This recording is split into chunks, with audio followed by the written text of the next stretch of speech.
Inilah kotoran penghalang rizki kita. Lalu Kalau kita kita apakan sekarang lagi ini? sempit rizkinya, rizki itu pandangan orang beda-beda ya. Ada rizki itu harta doang, uang doang. Atau ya harta dalam bentuk uang, gedung, kendaraan, itu bisa dalam bentuk rizki. Padahal rizki itu di dalamnya ada banyak yang kita hirup itu rizki. Kesehatan itu rizki. Hidup kita, bahkan iman kita masih beriman kepada Allah Subhanahu wa taala, itu rizki banget. Oke, kalau kita anggap ini rizkinya adalah sesuatu yang sifatnya dunia, harta. Saya analogikan seperti ini. Rizki ini seperti kita ini sudah disiapkan rizki sama Allah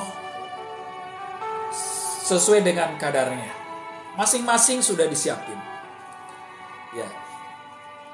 Misalnya Bapak Iwan 20 miliar, Bapak Budi 5 miliar, Ibu Wati 1 miliar. Semua sudah disiapin. Nah, disiapin tuh. Analoginya taruh di ATM. Sudah disiapkan di ATM itu uangnya, udah ada di dalam ATM ini. Sekarang Allah sudah nyiapin, kita tinggal ngambil, kita tinggal ngejemput rizki itu. Kita datang bawa ATM ke bank atau ke mesin ATM. Masuk. Nggak bisa masuk ke mesin ATM. Masuk lagi. Ternyata nggak bisa masuk. Oh, mungkin terbalik. Masukin lagi. Nggak bisa masuk. Diseset tetap nggak masuk. Ternyata pas dilihat, diangkat, di dalamnya banyak tisu. Banyak kotoran. Bagaimana ATM ini bisa masuk? Bagaimana uang yang ada di dalam mesin ATM ini bisa kita ambil? Kalau ATM-nya nggak bisa masuk karena di dalamnya masih banyak kotoran. Nah, begitulah logikanya. Jadi rizki sudah disiapin, tetapi masih banyak kotoran di tempat yang perlu kita ambil tadi. Dan yang membuat kotoran itu adalah kita sendiri. Makanya kita yang buat kotoran, atau ada orang lain buat kotoran di situ. Kita yang lihat kotoran itu masih didiemin. Kalau didiemin terus, bagaimana kita bisa ambil itu rizki kita? Bagaimana kita bisa ambil itu duitnya? Nggak bisa. Maka jalan satu-satunya adalah diambil itu tisu, diambil itu kotoran yang ada di mesin ATM itu, dibersihin. Supaya mesin kartu ATM ini bisa masuk. Nah, saudara-saudara sekalian, Bapak dan Ibu sekalian, apa sih kotoran itu? Dalam kehidupan kita itu kotoran itu apa? Kotoran itu adalah dosa. Kotoran itu adalah dosa. Baik itu dosa besar ataupun dosa kecil. Kotoran itulah yang menghalangi rizki kita. Kotoran itulah yang menutupi rizki kita. Sehingga rizki kita yang sudah disediakan Allah tidak kunjung mengalir. Seharusnya kita sudah sembuh, tidak kunjung sembuh. Karena tadi masih banyak kotoran yang belum dibersihin. Makanya sekarang tugas kita adalah bagaimana membersihkan kotoran-kotoran itu. Membersihkan kotoran itu tidak ada cara yang lain kecuali apa?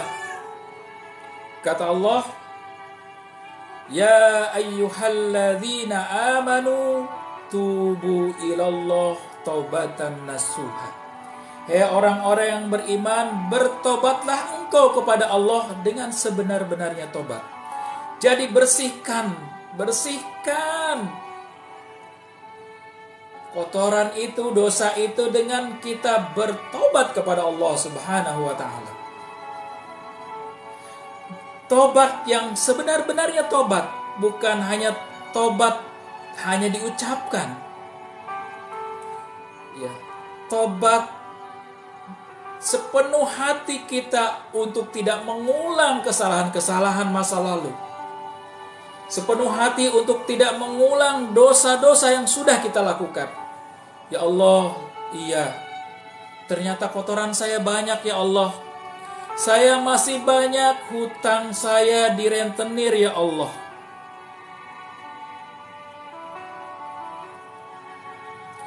Masih banyak hutang saya di bank riba ya Allah. Ya Allah, dosa saya menggunung ya Allah. Dulu saya waktu masih muda penuh dengan kemaksiatan yang saya lakukan ya Allah. Saya sering berjudi ya Allah. Bahkan saya pernah jadi bandar judi ya Allah. Ya Allah, bahkan sampai hari ini pun saya di TikTok masih main judi ya Allah. Ya Allah, saya sering berdagang curang ya Allah. Dagangan saya sering curang ya Allah. Saya sering nipu orang ya Allah. Saya lihatin tuh foto-foto yang bagus-bagus, padahal yang saya kirim barangnya jelek ya Allah. Saya dagang di pasar ya Allah. Saya tumpukin barang di atas tuh bagus-bagus. Ketika saya timbang, ketika mereka nimbang, masukin ke plastik, saya tuker yang jelek-jelek ya Allah. Itu kerjaan saya ya Allah dulu ya Allah. Ya Allah, saya dulu ini pezina ya Allah. Saya dulu ini pelacur ya Allah. Saya dulu, bahkan sekarang pun saya sering nawarin bisnis ini lewat online ya Allah. Ya Allah, jangan-jangan inilah kotoran saya yang bikin saya gak pernah banyak ya Allah. Yang bikin saya selalu sakit-sakitan ya Allah. Mungkin ini yang bikin anak saya bandel terus ya Allah. Ya Allah, saya sering nipu orang ya Allah. Saya sering nipu mitra bisnis saya ya Allah. Saya sering bawa modal. Waktu saya diajak kerjasama usaha ya Allah. Tetapi modalnya saya pakai untuk tujuan lain, bukan untuk berdagang ya Allah. Ya Allah, saya masih berbisnis narkoba ya Allah. Ampuni saya ya Allah.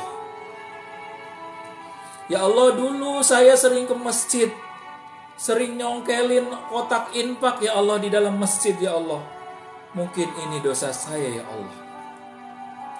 Ya Allah, dulu saya sering ngomongin kejelekan orang lain di depan teman-teman saya ya Allah. Saya sering sebutin kejelekan-kejelekan dia ya Allah. Mungkin itu dosa saya ya Allah. Ya Allah, ketika Engkau panggil, ketika ada bunyi Allahu Akbar, saya masih nonton sinetron, saya terusin ya Allah. Saya tunda-tunda sholat saya ya Allah. Ya Allah, saya bukan hanya telat sholat ya Allah, bahkan saya sering ninggalin sholat ya Allah. Saya sering ninggalin sholat ya Allah. Saya sholat hanya pada saat saya mau sholat Idul Fitri saja ya Allah.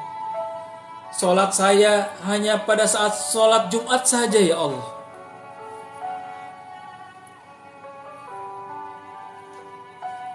Ya Allah, saya sering nyakitin tetangga saya ya Allah. Sering saya ngomong asal jeplak ya Allah. Sering saya menghina tetangga saya ya Allah. Saya sombong banget ya Allah. Dikira saya ini paling kaya di sekitar rumah saya. Saya sering menghina dia itu miskin.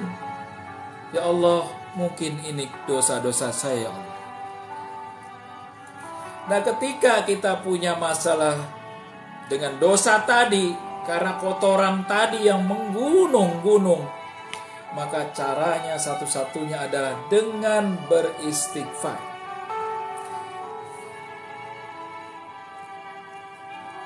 Allah berjanji ketika orang-orang yang beristighfar dengan sepenuh hati, meminta permohonan pengampunan kepada Allah Subhanahu wa taala, maka Allah akan balas. Bukan hanya dapat balasan di akhirat, tapi di dunia pun Allah akan membalasnya. Sebagaimana Allah berfirman di surat Nuh, surat ke-71 ayat 10 sampai 12. Faqultustaghfiru rabbakum innahu kana ghaffara.